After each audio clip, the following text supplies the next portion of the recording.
temps, je suis monté sur ces midjans. La cérémonie se déroule dans le village. C'est le roulant des sous qui m'a dit de faire la chanson. Donc j'ai pris le rythme et j'ai fait ça Porto à ma Novo, façon. ancienne capitale de la colonie française, actuelle capitale du Bénin. Porto Novo est une ville aux 3 noms. Porto Novo, bien sûr, Hogbonou et Adjaté. Chaque nom a son histoire, chaque nom a sa signification, chaque nom a sa provenance. Nous allons découvrir cette ville à travers l'histoire, à travers la culture, à travers l'architecture. Les sites tels que le musée des rois de Porto Novo, musée romain, le panthéon négro-africain, la place de la première divinité de Porto Novo ou encore l'architecture afro-brésilienne ou coloniale. Je vous invite à découvrir cette ville avec moi. Boris Edlo-Quintan m'appelle, je suis guide de Béninéo. Le musée romain est un ancien palais de succession des rois de Porto Novo. Et beaucoup plus, ce royaume a été créé par le prince Antilope Teagbani, migrant depuis Alada à cause des guerres de succession. Arrivé à l'étape de cette terre qui était occupée par des Yoruba, il a demandé un petit espace ressemblant à la peau d'antilope. Lorsqu'on lui a octroyé, il a découpé cette peau d'antilope en de minuscules fibres, ce qui lui a fait 2,5 hectares de domaine. C'est sur ces 2,5 hectares de domaine qu'on a construit ce musée. Le premier nom de la ville de Porto Novo est parti de là d'ailleurs, Hogbonou, à l'entrée de la Grande Gare. Porto Novo, donné par les Portugais Eucalyptus de Campos, beaucoup plus, ils voyaient la ville ressembler à la ville de Porto par la lagune et les descentes. Ce palais est comme une labyrinthe composée de différentes cours, la cour du conseil, la cour d'initiation, la cour des reines-mères, la cour du roi, la cour des conseils des ministres ou encore la cour du peuple.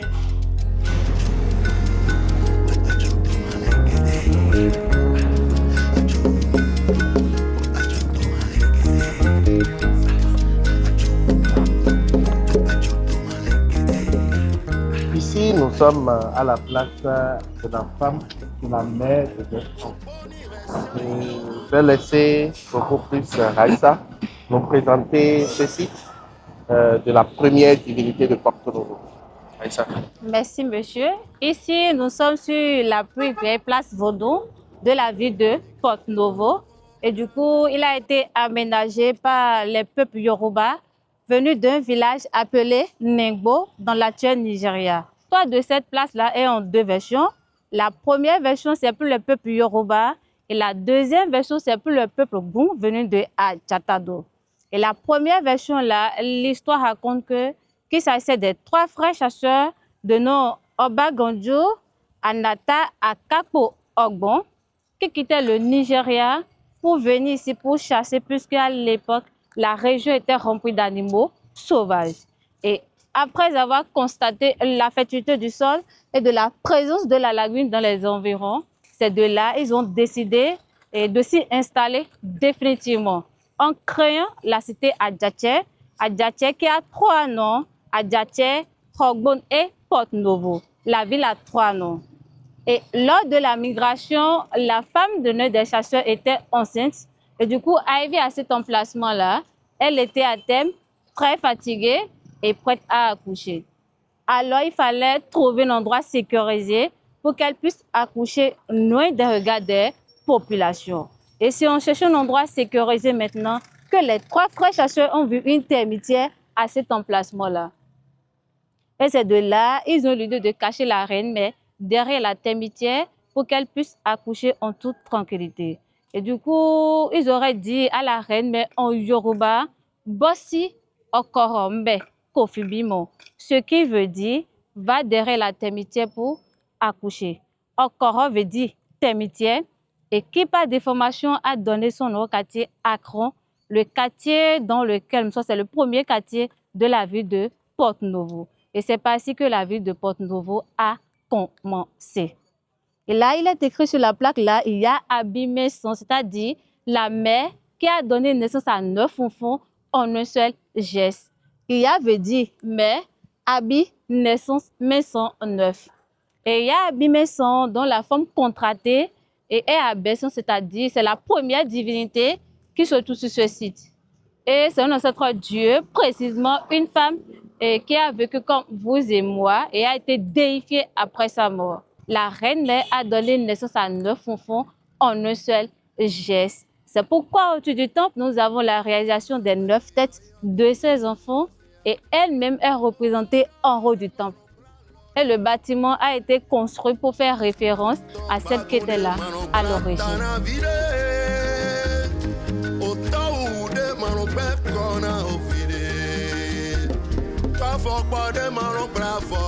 Là, nous voyons les 3 frères chasseurs qui sont en face d'un gibier et un phacochère. C'est pour dire qu'à l'époque, la région était remplie d'animaux sauvages. Et c'est les artistes locaux qui ont réalisé ces œuvres. Mais ces animaux sauvages, ils en ont pris, ils ont déjà tout mangé. La deuxième version maintenant, c'est pour les peuples Bou venus de Achatado pour conquérir la cité Adjaché vers le XVIIe siècle. Et l'histoire raconte toujours qu'il s'agissait des 3 frères chasseurs qui venaient régulièrement dans la région pour chasser, puisqu'à l'époque, la région était remplie d'animaux sauvages. Et un jour, au retour de la chasse, ils étaient fatigués et du coup, ils étaient en train de discuter entre eux. Un monstre à 9 têtes est sorti de la termitière. Et ils ont eu peur et se sont enfuis.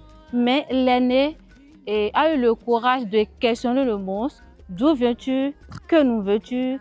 À force que l'aîné pose la question au monstre, le monstre se reculait jusqu'à disparaître. De là, se sont retenus chez eux à aller y faire. Ils ont consulté le phare et l'oracle leur a dit que le monstre qu'ils ont vu là, c'est un génie bienfaiteur.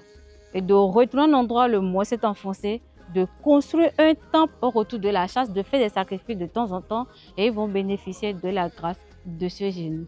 Voilà les 2 versions. La première version, c'est pour les premiers occupants de la ville de Porto-Novo et la deuxième version, c'est pour les peuples venus de Achatado. Et là, nous sommes devant un arbre sacré qui est multicentenaire, entouré par des ficus barbelés. Il y a 2 espèces là, baobab et ficus barbelés. Et c'était au pied de cette table-là que les 3 frères chasseurs se reposaient à l'époque. Et maintenant, l'arbre était là avant l'arrivée des 3 frères chasseurs et ça a déjà fait 600 ans.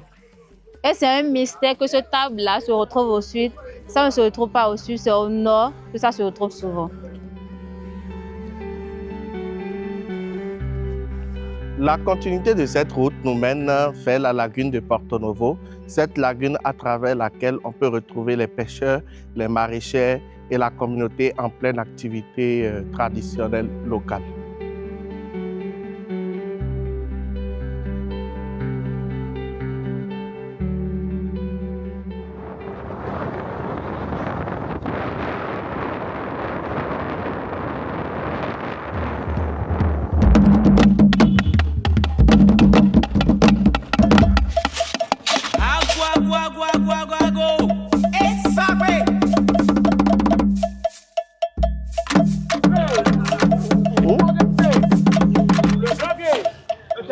Le Zangweto, littéralement appelé chasseur de nuit, est un gardien de la nuit des communautés Kou. Il a été introduit ici par le père fondateur du royaume Tè Agbanli et nous sommes ici en face du siège mondial du Zangweto. Et le Zangweto aujourd'hui est retrouvé un peu partout à travers le sud du Bénin et parfois dans les pays proches comme le Togo, le Nigeria. Le Zangweto joue plusieurs rôles. Principalement, il joue le rôle de police de proximité. De façon historique, il sortait la nuit pour décourager les voleurs, les esprits négatifs qui devraient s'abattre sur une ville. Également, il joue le rôle de régulateur social. Donc, il gère les conflits, il règle les conflits au niveau de la communauté et tout.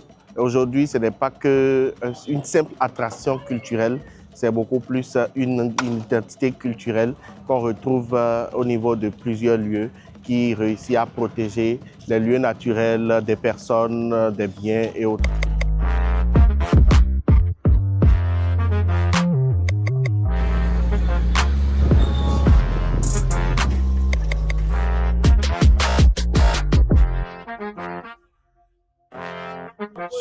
Sur le plan architectural, Porto Novo est composé de 3 tissus. Le tissu vernanculaire, le tissu colonial et le tissu afro-brésilien.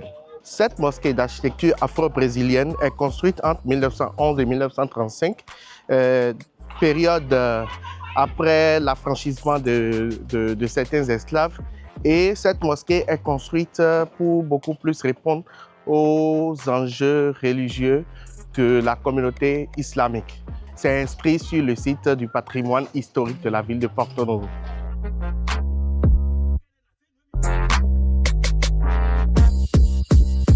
Ici, nous sommes au Panthéon africain. Le Panthéon africain, c'est un site qui rend hommage aux célébrités noires africaines créé par le patriarche urbain Karim Da Silva sur l'inspiration de la citation de Toussaint Louverture qui dit « En m'abattant, on n'a abattu que le tronc de l'arbre de la liberté. Il repoussera pas ses racines parce qu'elles sont profondes. » Nous allons à la rencontre de Andilat qui va beaucoup plus nous présenter ces personnalités qui ont marqué l'histoire de l'Afrique. Bonjour Andy.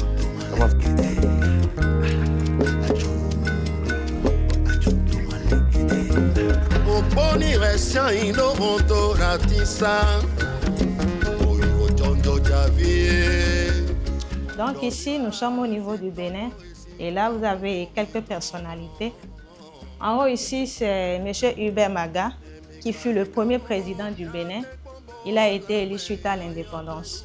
Et juste en face de vous ici, vous avez les personnes religieuses. Là, c'est le cardinal Bernardin Ganti qui a été le premier cardinal noir et le favori pour remplacer le pape Jean-Paul II. Mais puisqu'il est noir, ce droit lui a été refusé sous prétexte qu'il est vieux. Et pour lui rendre hommage, l'aéroport de Cotonou porte son nom. À côté, vous avez Monseigneur Isidore de Souza qui a été évêque et c'est lui le président du présidium de la conférence nationale, présidé par le général Mathieu Kérékou, qui est le père de la démocratie du Bénin. Et de ce côté-ci, vous avez des premiers imams de la mosquée centrale de Porto Novo. Juste à côté, vous avez Benoît Agba aussi, successeur du fondateur de l'église christianime céleste du Bénin. Et à côté, vous avez Anouani Marshall, fondateur de l'église protestante méthodiste du Bénin. Là, vous avez les 2 célèbres rois du Bénin. Ici, c'est Béhanzin, roi d'Abomey, et là, c'est le roi Tofa Ier de Porto Novo. Donc, les 2, c'est des cousins parce que c'est l'oncle de Béhanzin qui a éduqué Tofa. Mais ils sont devenus finalement des ennemis. Pourquoi? Parce qu'il y a une époque où Tofa a signé un traité de protectorat avec la France. Et c'était en 1883. Or, Béhanzin, lui, il est contre la colonisation. Ce qui a fait qu'il lui a déclaré la guerre en voulant élargir son territoire depuis Abomey jusqu'à Porto Novo. Et à cette époque-là, celui qui a plus de superficie avait plus de puissance. Donc Tofa n'était pas vraiment d'accord avec la décision qu'il a prise et a demandé l'aide de l'armée française. Donc la France a dit oui à sa demande, ce qui a permis à Tofa d'avoir de l'influence sur Béhanzin. Parce qu'à l'époque où les 2 se faisaient la guerre, Béhanzin perdait beaucoup de ses hommes. Et il disait qu'il ne pouvait pas être là et voir ses frères se faire tuer. Donc c'est ainsi qu'il a décidé de rencontrer le président Cano, qui était le président de la France.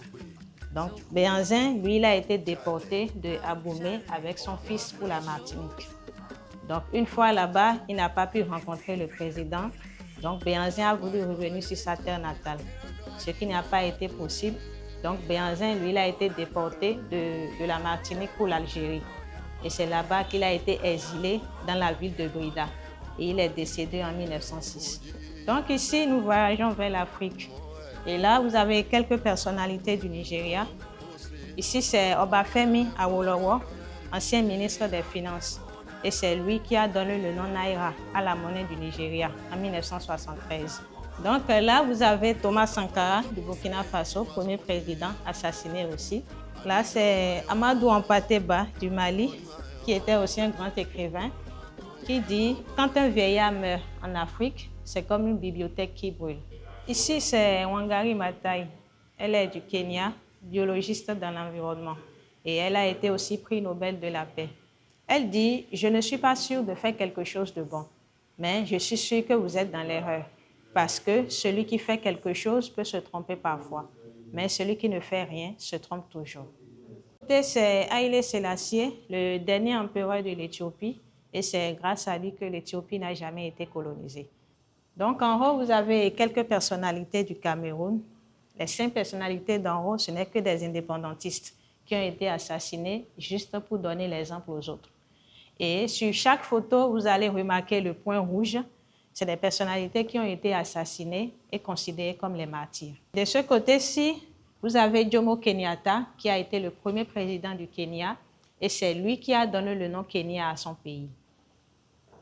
Ici, vous avez Marcus Garvey, un grand écrivain aussi, qui dit « Un homme qui vit sans les connaissances du passé historique est un arbre sans racines. Un peuple ignorant de son histoire est comme un arbre sans racines. » Et pour finir, il dit « Ce que tu fais de valeureux aujourd'hui inspire les actions des autres dans le futur. » Malcolm X, qui a été aussi assassiné de 21 balles en présence de sa femme et de ses enfants. Il est mort sur le chemin de l'hôpital. À côté, vous avez Mrs. Harriet Tubman, qui était aussi une esclave, mais qui a réussi à s'enfuir. Et elle revenait par le chemin de fer clandestin pour sauver d'autres esclaves. Et pour lui rendre hommage, il y a $1 américain qui porte sa photo. Et juste en face, vous avez Nelson Mandela, le premier président noir de l'Afrique du Sud.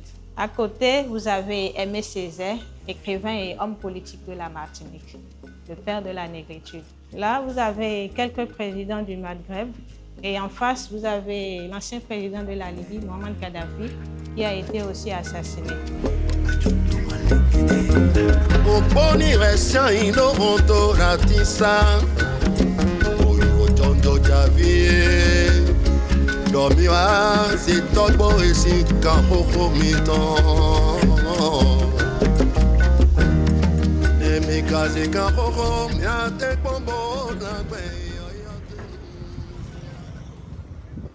Soyez les bienvenus. Ici, vous êtes à la maison, là on fabrique les tambours.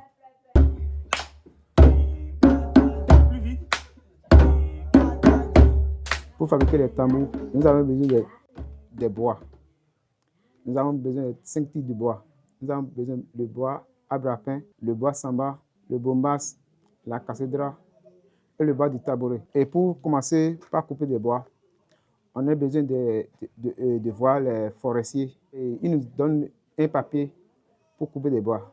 Si on finit de prendre les papiers, on les appelle les machinistes qui coupent les bois à la dimension des tantam qu'on voulait fabriquer. Et si on ramène les bois et les bois à la maison, le travail commence par ce instrument. Ça s'appelle Hanvi à Touré. Ça, c'est du début du commencement.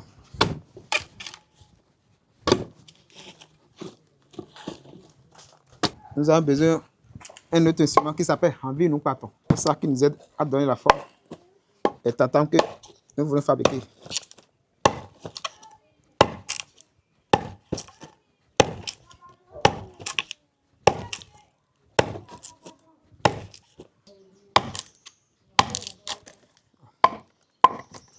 Pour fabriquer une tantam, ça prend du temps. On est là, les étapes par étapes.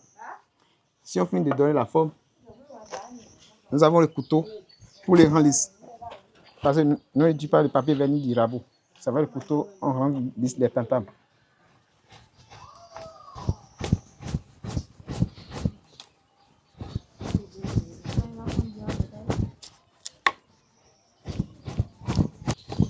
Et après, voici le résultat fini, ça va donner.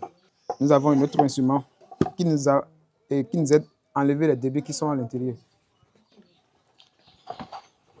Et c'est avec ça qu'on enlève les débris qui sont à l'intérieur pour que les tantams ça résonne bien. Au fur et à mesure, il faut diminuer l'épaisseur.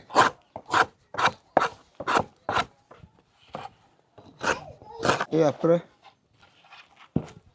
il faut reprendre le même couteau pour arranger la body. Sinon, si on laisse la body comme ça, en posant la peau, ça va déchirer la peau. Il faut tout arranger avec le couteau.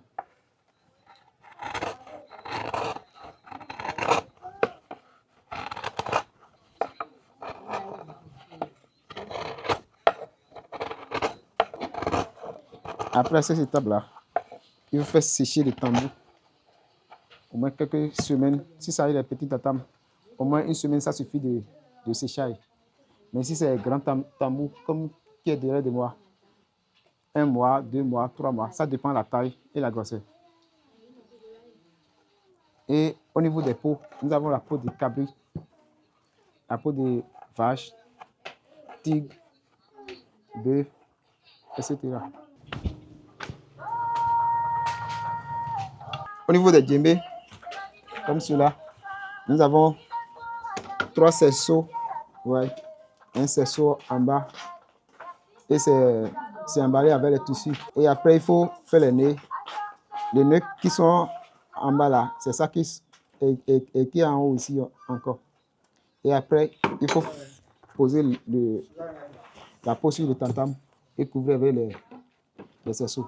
Et après, il faut faire tirer les cordes, faire jusqu'à tirer pour avoir le son du tantam que vous voulez. Et si on finit de poser la peau, bon, et c'est après ça qu'on enlève les poils avec le couteau.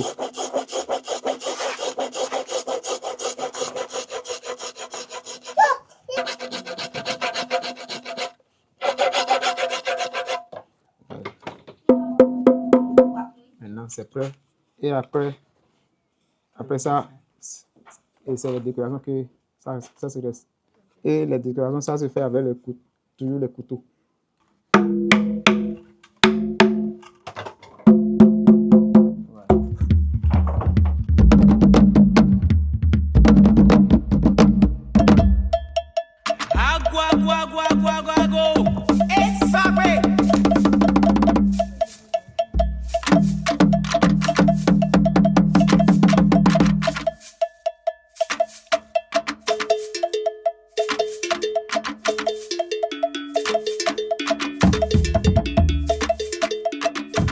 Nous sommes à quelques kilomètres de Porto Novo, précisément dans la commune de Adjara, où nous allons découvrir ensemble cette magnifique zone marécageuse, cette magnifique rivière appelée la rivière Noire.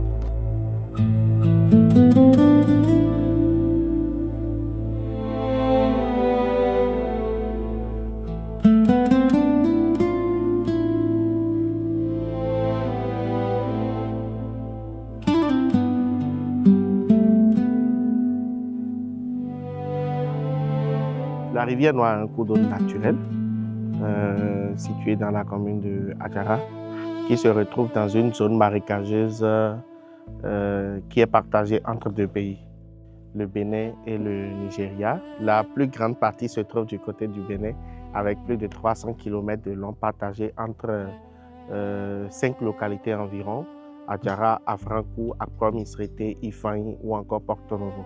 Donc nous faisons le bras qui nous permet de relier Afrankou en démarrant de Adjara.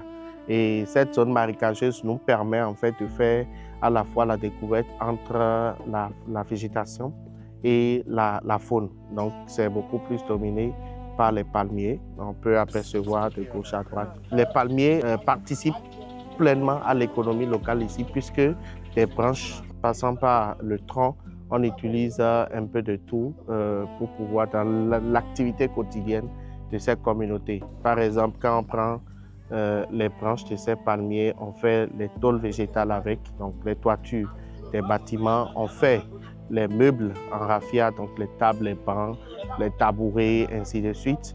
On fait les chapeaux, on tisse les chapeaux, les éventails, les petites boîtes, qu'on dit des boîtes à bijoux, ainsi de suite. Au niveau du tronc du raffia, on fait l'extraction de la sève du raffia, comme on fait au niveau du palmier à huile également. Donc l'extraction permet, en utilisant le vin fermenté, de beaucoup plus produire la boisson locale que nous appelons le sodabi. Donc tout à l'heure dans le village, nous allons découvrir ces différentes activités de production de l'alcool, de la boisson locale, le sodabi. Nous allons passer chez des vannières qui vont nous présenter un tout petit peu comment elles tissent les paniers À la présence des palmiers que nous avons ici, nous avons quelques plantes qui sont d'utilité. On retrouve un peu partout aujourd'hui l'emballage bio de nos repas, la cassa, la pâte de l'amidon de maïs, qui est couvert souvent dans les feuilles. Le choix des feuilles sont faits en fonction des substances que contiennent les plantes et qui peuvent apporter quelque chose à l'organisme. Donc, tout en mangeant, on peut faire de l'autoprévention et tout. Donc, nous avons la présence des feuilles d'Alocasia qu'on appelle les feuilles d'oreille d'éléphant. Et c'est des plantes qui sont utilisées pour emballer les repas. Il y a les feuilles de Thalia welwitschia ou encore les feuilles de teck que nous allons retrouver sur la terre ferme, qui sont souvent des feuilles. Nous avons la présence des nénuphars, qui sont des plantes qui couvrent la surface de l'eau. Et j'ai l'habitude de dire que ça sert de parapluie naturel pour les poissons ou encore les algues, qui sont des capteurs de déchets dans l'eau. La zone marécageuse de la rivière Noire regorge également d'assez de faune. Principalement, nous avons les oiseaux, parmi lesquels on retrouve les tourterelles, les martins pêcheurs, les martins chasseurs, les hirondelles, les milans noirs ou encore les jacanas qu'on appelle en français l'oiseau Jésus. L'oiseau Jésus parce que ces oiseaux ont la faculté de marcher sur l'eau. Donc, c'est des oiseaux qu'on retrouve habituellement au cours de notre traversée. Dans l'eau, nous avons quelques variétés de poissons, les clarias, les carpes, les tilapias, les silures noires. Et il faut dire que la pêche ici n'est pas commerciale. Donc, vous ne verrez pas vraiment quelqu'un utiliser de filet pour faire de la pêche. Normalement, les techniques les plus développées, c'est à l'hameçon où vous avez un seul poisson. Donc, lorsque vous voyez, l'eau n'est pas noire. C'est le fond de l'eau qui donne l'aspect noir que nous voyons autour de cette rivière. Et le nom rivière noire est parti beaucoup plus de l'appellation de des communautés qui parlent de Tovio. Tovio pour dire l'eau noire. Et vous pouvez voir l'eau, les communautés boivent encore l'eau de cette rivière. Nous sommes à l'entrée d'une collectivité dans la commune de Havrancourt. On a traversé la rivière et nous allons découvrir cette collectivité. Une collectivité, c'est une grande maison familiale et nous allons découvrir les différentes activités qu'ils font à travers la production de l'alcool, la vannerie et tout.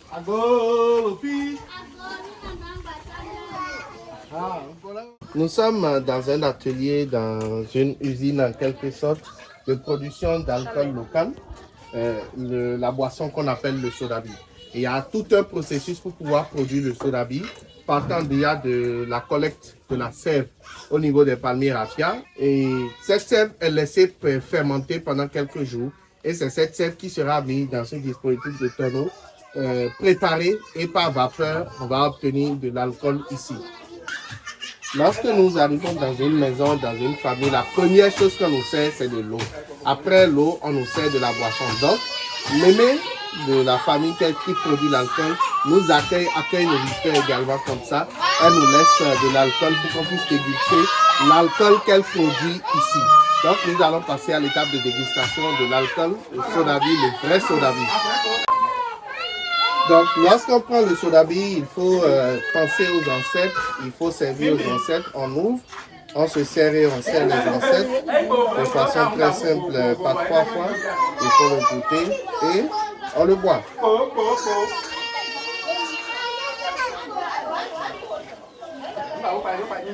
Ah.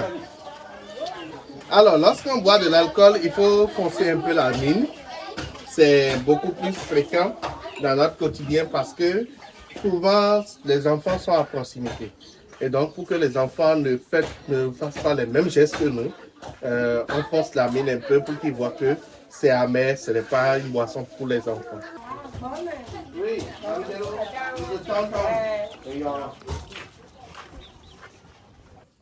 quand le fils, la mi fondo, mi to chang, ah, mi to chang, bonsoir.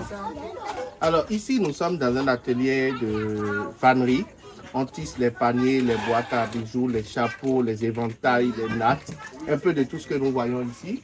Elle a souvent ce qu'on appelle le panier du visiteur. Donc les visiteurs qui prennent par ici s'essayent à cette activité.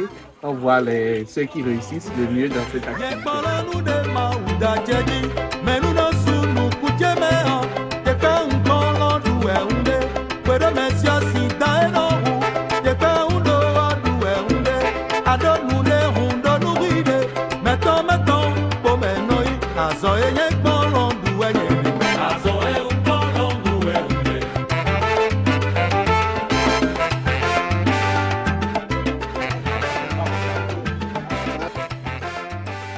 Je vous remercie d'avoir suivi cette vidéo et vous invite à réserver vos séjours avec Benineo.